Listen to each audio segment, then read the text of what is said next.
What is up, guys? Got the third book club here for you today. We're talking about chapter two, just the first part of chapter two from Devin Olson's Tactical Fly Fishing. And chapter two is all about gear and rigging. And the first part of the chapter spends a lot of time talking about different leaders for Euro nymphing, for dry dropper fishing, for suspension indicating or indicator fishing, and just kind of that sort of stuff. And there's a lot of pictures in here, and I'm not going to describe specific formulas and stuff. I don't want to waste your time with that. You can find most of that stuff online, images. Plus, I have a video with my Euro nymphing setup, which is somewhat similar to some of the setups here in the book. But some of the key takeaways that I had um, were doing the tags. And so when you fish European nymphing style, when you fish with following Phipps Moosh rules, which I do for competitions and what's talked about a lot in this book, um, one of the big things that I've taken away is adding your tag to your, so you have, because you can't have your flies in line, so you have to add a tag. So you have a tag, and then you have your regular line to your point fly, and then you have a tag up higher about 20 inches. And you can accomplish that by doing a triple surgeon's loop, which is great, and it leaves you with a tag. You want to always kind of use the tag that's pointing towards your point fly. That way you have a less likelihood of breaking it. But the biggest thing that I've learned is adding tippet once that tag becomes too little. I often, and I used to do this especially when I began a lot, the tag would get super small and I didn't want to have to cut it and retime my surgeon's loop, my surgeon's knot, and to make a new tag. So I would just try to tie on the smallest of tag possible. And it was just so frustrating, especially now as things get colder, your fingers get cold, and it makes it tough. But you can do one of two things. In here, he talks about a uni knot, which you can tie above that knot and then slide it down. Also, I've seen George Daniel, he uses just a clinch knot, and that's what I do. I tie a clinch knot above my knot where my original tag was. When it gets too short, I cut it, tie a clinch knot with about 6 inches of tippet above that, and then slide that down to the knot and secure it. And the other cool thing, kind of, he talks about in here is fly spacing. And this is interesting because, I tend to fish my flies pretty spread out, about 20 inches or more. And that's because that's what I'm allowed to use in competition. So I like to practice how I play, and that's what I use when I'm just fishing for fun. But I have seen a lot of people fish their flies a lot closer. My brother is one of them, and he still fishes very well with flies close together.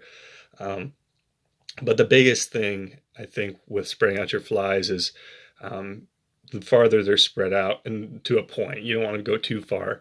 But with that 20-inch spread, you are more likely to catch two fish at the same time. I will say that does not happen very much. I've only ever done it once in my fishing career. Other people have done it more, but I've only ever done it once. And also with raking, when you get into shallow situations, and I can do this as well, don't get lazy with your two fly rig. Chop a fly off, fish one fly in those shallow runs. There's still trout holding there. I've caught a lot of nice trout in some really shallow water, and it's pretty amazing where you'd find them, especially when you are like me and you're looking to catch every fish in the river. And then also, placement of your heavier fly. And this is actually something that I've played with a lot this season. And it's something that I'm definitely still undetermined on. It's whether you place your heaviest fly on the point or on the tag. And so when I first started Euro nymphing, I did like most people, and I put my heaviest fly on point, so that my heaviest fly was down here, and my other fly was kind of suspended about 20 inches or so above that fly. Although this season, specifically starting in the spring, I started fishing my heavy fly on my tag. And then my reasoning for that is I wanted both my flies to be as close to the bottom as possible. And something that's talked about here in the book is there is a benefit for not having both your flies on the bottom. And that's in situations like deep holes where you might have suspended fish, kind of having that fly that's in a different water level than the other one could be beneficial. So I might add to my repertoire. I might play with switching that up. I might not be one or the other. I might, in a deeper hole, put my heaviest fly on the bottom Uh, and then my lighter one on the tag. I'm still undetermined on that. It's going to take some practice, some tweaking, and some experimentation out on the water, but definitely some cool stuff there. I do really like having both my flies on the bottom, especially in shallower water. I think the only problem comes is when you're trying to get into a tight pocket, and having both those heavy flies kind of mixes currents, kind of getting some different currents and maybe have a little extra drag, which is never ideal. So, and then he goes into some alternative rigging methods, some different types of ciders like coil, curly Q ciders, and stuff like that. I personally have never experimented with that. I don't think it's necessary. It's definitely a tool to have if you want it, but for the most part, when you figure out your Euro nymphing system, your leader, I don't think it's really necessary. So, the other thing in here is he has modular Euro nymphing leaders, and that's so you can switch between with one leader, Euro nymphing, fishing a single dry with a dropper on that same leader, and then fishing a dry and a double nymph dropper on that leader. And that's just kind of an all-encompassing leader that he has in here. I think this is a leader I'm going to tie up and try myself, just because it's pretty versatile, and it's really not too different from the leader that I'm fishing right now. So I may or may not try it, but we'll see. I do think I'm going to do some experimenting with my leader, and specifically because of what he talks about next is this micro thin Euro nymphing leader, and the benefits that he talks about of the micro nymphing Euro leader, and the benefits that I've seen with it, because I have fished kind of something similar to this before, is you can fish much farther away from you without having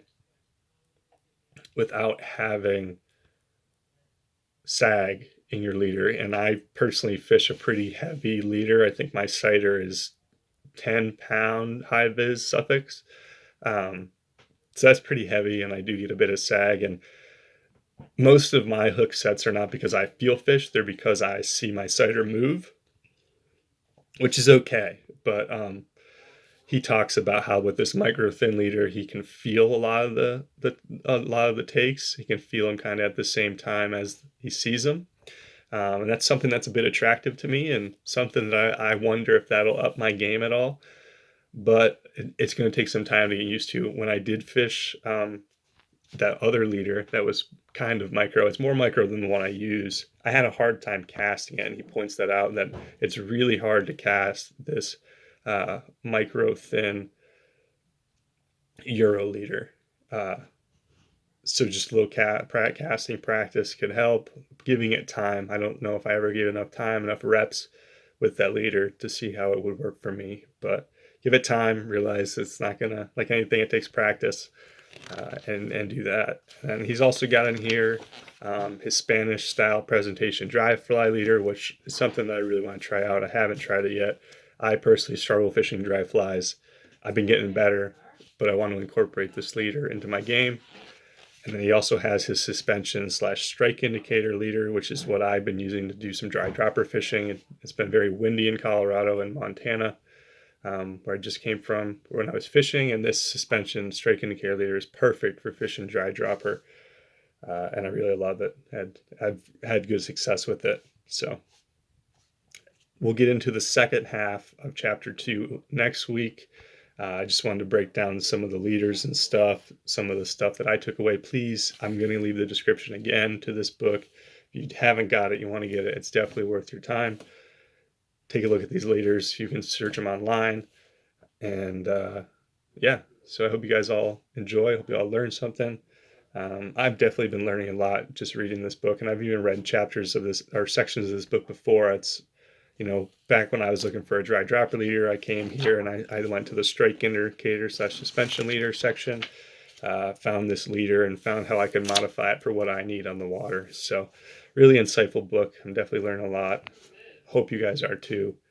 Tight lines out there on the water. Be safe, and we'll see you next time.